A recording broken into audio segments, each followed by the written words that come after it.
할렐루야. 주님을 사랑하는 마음으로 이 아침에 예배에 자리에 나오신 성도님들을 주님의 이름으로 축복하고 환영합니다. 함께 이 시간 기도하며 예배의 자리로 나가도록 하겠습니다. 함께 기도하겠습니다.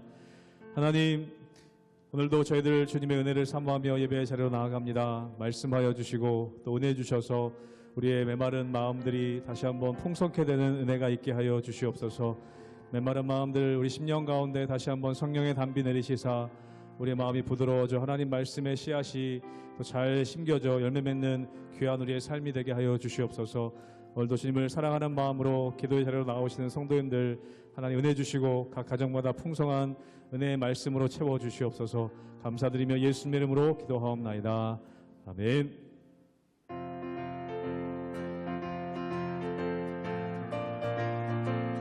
목마른 내 영혼 주가 이미 허락한 그 귀한 영생수 주여 갈망합니다. 그 약속 따라서 힘써 간구하오니 오 주여 내 기도 어서 들어주소서. 예수의 사랑 바다 물결같이 내게 임하니 영광의 물결에 온전히 쌓여서 내 영혼의 기쁨 한량없도다. 주 내게 약속한 큰비 내려주시려 은혜의 저구름 건너편에 떠올라 그 귀한 징조가 내게 밝히 보이니 나 힘을 다하여 주께 간구합니다. 예수의 사랑 바다 물결같이 내게 임하니 영광의 물결에 온전히 쌓여서 내 영혼의 기쁨 한량없도다. 은혜의 소낙비 지금 흡족히 내려 구원의 큰 강물 흘러차고 넘쳐서 내 추한 모든 죄 모두 씻어버리니 나 지금 은혜를 충만하게 받았네. 예수의 사랑 바다 물결같이 내게 임하니 영광의 물결에 온전히 쌓여서 내 영혼의 기쁨 한량없도다. 그 차고 넘치는 주의 은혜의 물결 힘차게 밀려와 내게 만족합니다. 오 할렐루야로 주 찬송하오니 내 마음의 기쁨이 항상 충만합니다. 예수의 사랑 바다 물결같이 내게 임하니 영광의 물결에 온전히 쌓여서 내 영혼의 기쁨 하리라. 예수의 사랑 바다 물결같이 내게 임하니 영광의 물결에 온전히 쌓여서 내 영혼의 기쁨 한량없도다.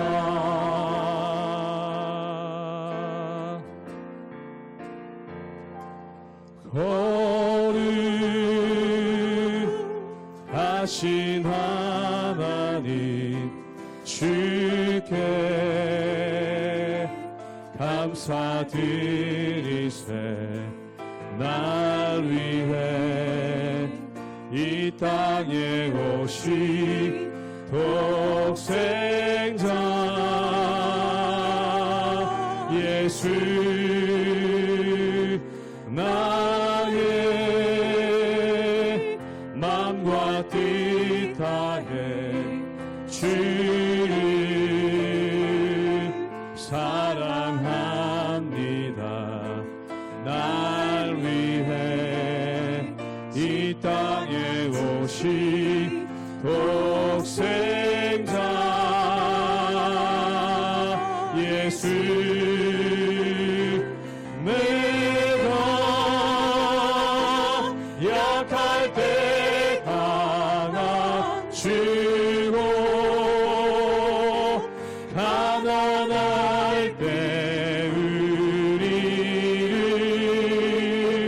부욕해 하신 나의 주 감사. 내가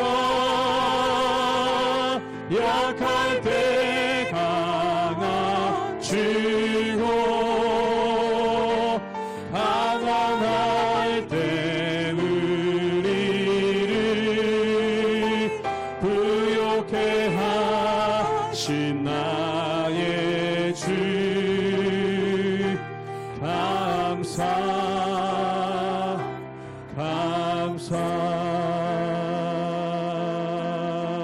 거룩하신 하나님, 거룩하신 하나님, 주께 감사드리세. 날 위해 이 땅에 오신 독생자 예수, 나의 맘과 뜻 다해, 나의 맘과 뜻 다해 주를 사랑합니다. 날 위해 이 땅에 오신 독생자, 예, 내가 약할 때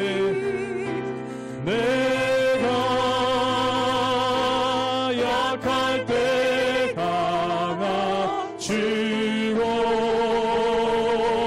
가난할 때 우리를 부요케 하신 나의 주 감사. 내가 약할 때 강하주고 가난할 때 우리를 부요케 하신 나의 주 감사.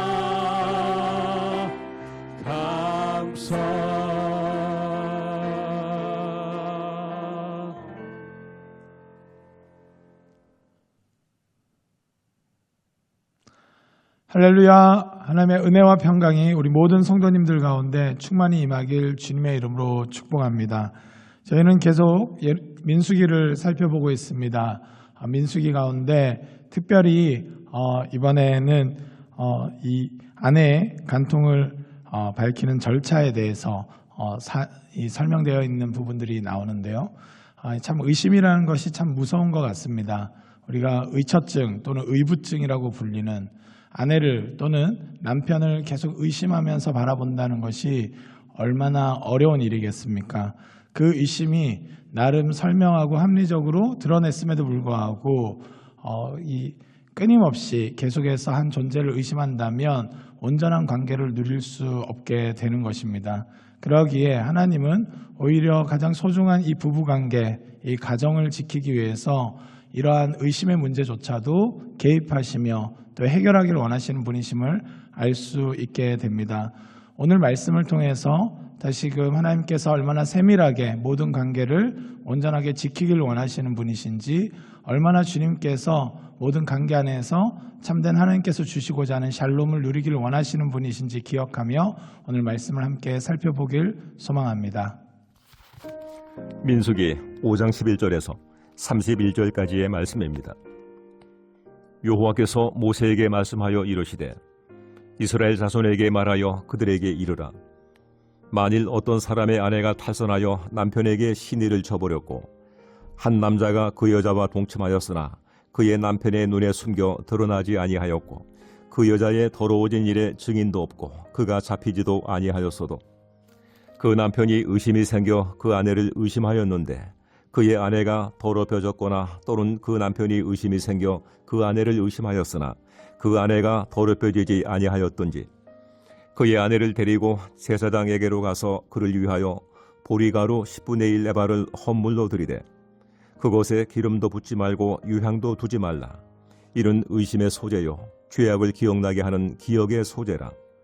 제사장은 그 여인을 가까이 오게 하여 여호와 앞에 세우고 토기에 거룩한 물을 담고 성막 바닥에 티끌을 취하여 물에 넣고 여인을 여호와 앞에 세우고 그의 머리를 풀게 하고 기억나게 하는 소재물 곧 의심의 소재물을 그의 두 손에 두고 제사장은 저주가 되게 할 쓴물을 자기 손에 들고 여인에게 맹세하게 하여 그에게 이르기를 내가 내 남편을 두고 탈선하여 다른 남자와 동침하여 더럽힌 일이 없으면 저주가 되게 하는 이 쓴물의 해독을 면하리라.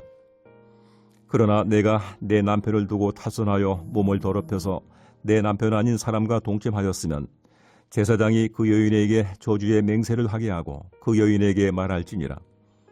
여호와께서 내 넓적다리가 마르고 내 배가 부어서 내가 내 백성 중에 저주거리 맹세거리가 되게 하실지라. 이 저주가 되게 하는 이 물이 내 창자에 들어가서 내 배를 붓게 하고 내 넓적다리를 마르게 하리라 할 것이요 여인은 아멘 아멘 할지니라. 제사장이 저주의 말을 두루마리에 써서 그 글자를 그 쓴물에 빨아놓고 여인에게 그 저주가 되게 하는 쓴물을 마시게 할지니 그 저주가 되게 하는 물이 그의 속에 들어가서 쓰리라. 제사장이 먼저 그 여인의 손에서 의심의 소제물을 취하여 그 소제물을 여호와 앞에 흔들고 제단으로 가지고 가서 제사장은 그 소제물 중에서 한 움큼을 취하여 그 여자에게 기억나게 하는 소제물로 제단 위에 불사르고 그 후에 여인에게 그 물을 마시게 할지라. 그 물을 마시게 한 후에 만일 여인이 몸을 더럽혀서 그 남편에게 범죄하였으면 그 저주가 되게 하는 물이 그의 속에 들어가서 쓰게 되어 그의 배가 부으며 그의 넓적다리가 마르리니 그 여인이 그 백성 중에서 저주거리가 될 것이니라.